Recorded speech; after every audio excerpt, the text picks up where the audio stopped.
Welcome to MindCast, brought to you by Stryve. We talk to experts from all walks of life and discover their secrets that will allow you to unlock your potential and live the successful, fulfilled life that we all strive for. Our guest today is a PhD candidate in philosophy at the Central European University in Budapest. He is just 25 years old and is a writer that has over 5,000 readers on Medium, where he blogs about how we can all self-improve and live a better life.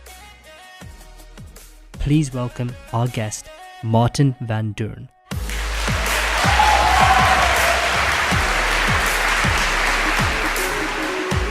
On this week's podcast, we'll cover the topics of self-hacking to overcome our bad habits, understanding our various mental states, and the anxiety we all get after a night out.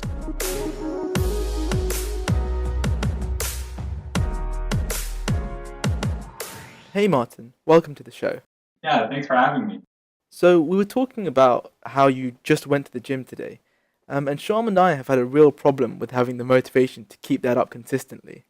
Now you talk about an idea called self-hacking and how it can help us keep up our motivation in day-to-day life. Could you just elaborate on what exactly that is? Thanks. Yeah, sure. So what that is to set up your environment in such a way that you'll behave like you want to behave. So that sounds very abstract. So I'll give an example. I think I give this example in the article as well. Actually, this is not an example that I came up with, but I think this is an example that you see a lot in this area. So when you want to wake up early, right, or at whatever time, and you have an alarm, but your alarm, so your phone most probably will be next to your bed. It's next to your bed. Then you can just hit the snooze button and continue sleeping. But if you put your phone on the other side of the room, then you have to get out of bed to turn off the alarm. So the point of self-hacking is to do these kind of things to make you behave, so yourself behave like you want to behave, even though at that very moment you perhaps want to stay in bed. What you actually want is to get out of bed and do whatever it is that you do. Right. Yeah, that makes so you kind of want to get that the procrastinating side of your brain to follow the rational side of your brain when it's not really wanting to. Yeah. Yeah, right, exactly. So the point is to eliminate decisions as much as possible. That's the broader point. So here, by putting your phone at the other side of the room, you eliminate the decision of, okay, I'm going to hit the snooze button or am I going to get up? Because there's only one option. You have to get up. So you eliminate the decision. And you can apply that to other things. So Steve Jobs and Mark Zuckerberg, for example, it's sad that they wore, in Jobs' case, the same set of clothes every day to eliminate the decision of thinking about what to wear that day. And that has all kind of other benefits. So this willpower muscle that we have, or willpower is, so psychologists use the metaphor of a muscle. So if you have to use your willpower a lot, your decision power a lot, then it gets tired. And then as a consequence of that, you'll be less able to make good decisions during the rest of the day. So if you eliminate all these kind of decisions, you'll benefit from that, when making the decisions that matter. Why do you think as human beings, we tend to find it so hard to resist the temptations of the bad habits we have? Yeah, I don't know. It's a good question. I suppose it's connected to their reward centers in our brain, dopamine release. I'm not sure if this goes for the snoozing thing, but for the eating thing. So we were talking about going to the gym earlier. And actually, a couple of years ago, I used to be pretty overweight. So not a couple, like 5 plus, like 6 or 7 years ago. I was like, not super fat, but, too fat. And then I lost weight and I managed to be consistent in that. But, sometimes occasionally still eat too much or whatever. I think everyone does that. And I think for these kinds of things, one of the reasons that it's hard not to do it is because when you eat something, and maybe this is also for the scrolling on Facebook and Twitter, it activates the reward system in your brain, right? So I'm not 100% sure how this goes, but apparently when you eat something and your brain's like, oh, this is good, and then it will give you some dopamine, and you'll be like, oh, this is awesome, I should do this more. And apparently the same mechanism works when you're scrolling on Facebook or Twitter. It somehow managed to activate the reward centers in your brain. So I think that's a big factor in explaining why we're so bad at favoring the better long-term consequences over the worst short-term consequences, because the reward centers in our brain are geared toward the short-term consequences. Yeah, I think the biggest problem that I've found, for example, when I go to the gym, it'll take a lot of effort for me to make my way there. Now, once I'm done, I have this really great feeling where it's like, there's no way I'm going to miss this again. It feels so amazing. But I forget that feeling the next time I need to sort of lug myself outside in the cold.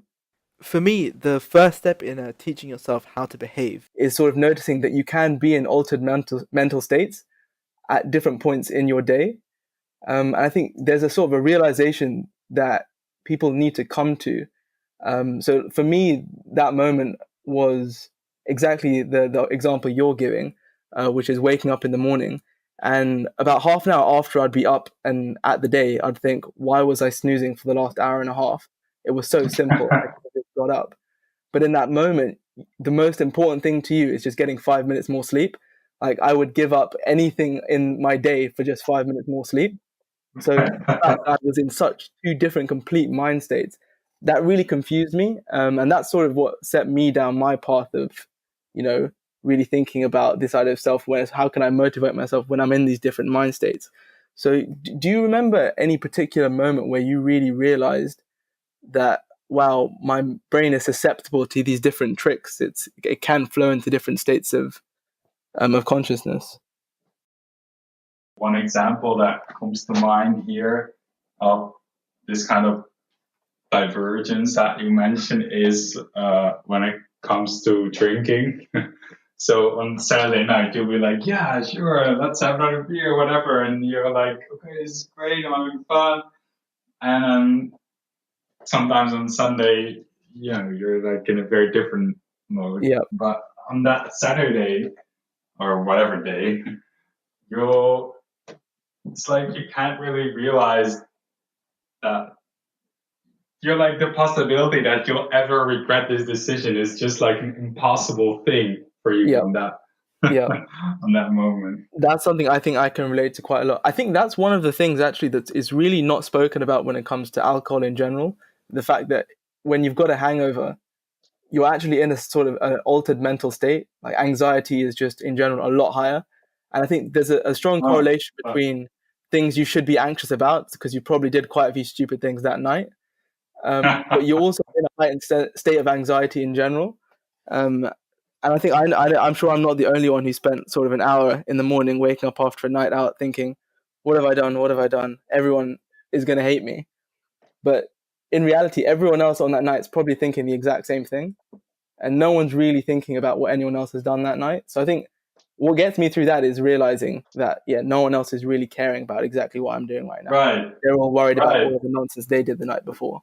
Yeah, right. So when I wake up with a hangover, I kind of, I don't know, maybe I've trained myself, or I'm kind of okay with that feeling, because you don't, or at least I don't have the voice anymore saying, okay, Maarten, you need to do this and do that. Like, okay, I'm not going to do anything today, and that's perfectly fine. And I kind of enjoy actually being in that state of mind. Yeah. But the other thing which you said I can totally relate to, like the first thing I sometimes think is, oh my God, I hope I didn't do anything stupid or say anything weird or text anything embarrassing, right? Although this is actually kind of interesting. I've been thinking about this a little bit lately, and I'm trying to to think in this kind of case, okay, but if you did something that you might think is embarrassing, on that one, it's probably was kind of an expression of something in yourself. So it's a good thing that you've expressed that. Yeah. Obviously within reason, I think. Yeah. So, on the topic of waking up in the mornings, in one of your articles, you've written that you've got to find something for which you'd be willing to get up in the morning for every day. I feel most people interpret this as find a job that you love, but that's because they're defining the meaning of their life as their career. For me, the reason could be as simple or as small as enjoying a relaxing breakfast with my family. Have you found your reason for getting up every morning? And if so, how can others find theirs? Well, I think I want to agree with you on that. So there doesn't need to be one reason that's going to be your big why for the rest of your life.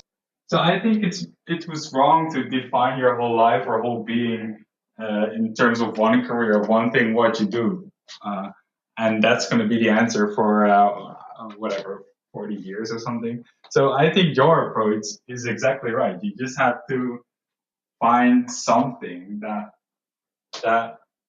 that you want to spend this day on or this phase of your life on, right? So now I've committed myself to doing this PhD program, and I know that's gonna take me a couple of years. And during these couple of years, I need to be some kind of enthusiastic for the thing and wanting to wake up for it in the morning.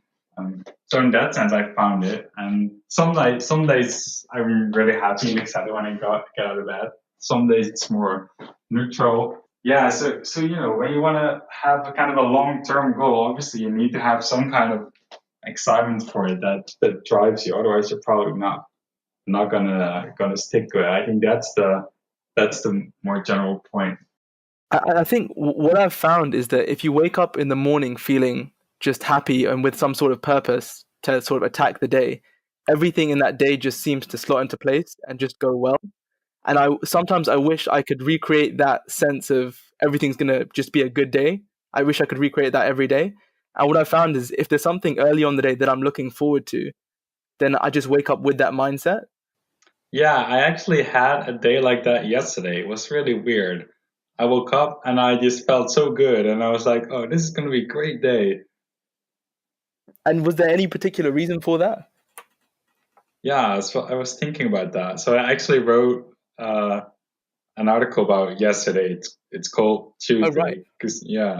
And I don't know. I woke up and I felt really good, and the day was good. We nothing like super special happened. It was just a good, happy day. And I was thinking about what might be the reason for me feeling so good, but yeah, I couldn't. It's very weird. I just couldn't think of something, and then at some point, I just stopped thinking and just went on and enjoyed the day. Yeah, exactly. You don't want to be sitting there thinking, "Why am I enjoying it? I shouldn't be enjoying it," and then you don't get to actually live in the moment of it. But sometimes I do think that, and that's a mental habit that I need to or want to, I should say, change. So sometimes I'm curious to hear whether you guys recognize this. So sometimes sometimes I'm just very happy because I think I'm a cheerful person just by nature. And then sometimes I think, but you're not supposed to be happy. You haven't done anything today or something like that. But that doesn't make any sense. It's not the right way of thinking. I'm curious to whether other people sometimes think like that or whether that's just me. No, I 100% I agree with you. And I think where that sort of follows on for me is that sometimes I wake up feeling great and sometimes I wake up feeling really unmotivated. And for me, I'll always question when I'm feeling unmotivated, why is that? Like, what have I done wrong? What do I have to do? But when I wake up happy, I actually question it a lot less. And it's strange because it could be completely random, but I'll assign blame to something if I wake up feeling upset or feeling disappointed or tired. And yet, I guess I'm lucky the days that I wake up happy. Right. Fantastic. I think that we've taken up a lot of your time now. So I think that kind of is maybe a good place to round this off. I think we really appreciate this talk that you've had with us. It was very interesting. A lot of good topics were brought up, and I hope you learned even a fraction of what we've managed to get from you. Yeah, it was a pleasure. I really enjoyed it. This was I liked it. This was good. Thanks for having me. Definitely. Thanks so much for coming on. Make sure you check out Maarten on Medium, where you can dig deeper into the topics we spoke about today. The links will be in the description below. Thank you for tuning in to this week's episode. Be sure to subscribe and stay updated on our weekly podcast, where you can get life-changing advice from experts in all walks of life to unlock your mind.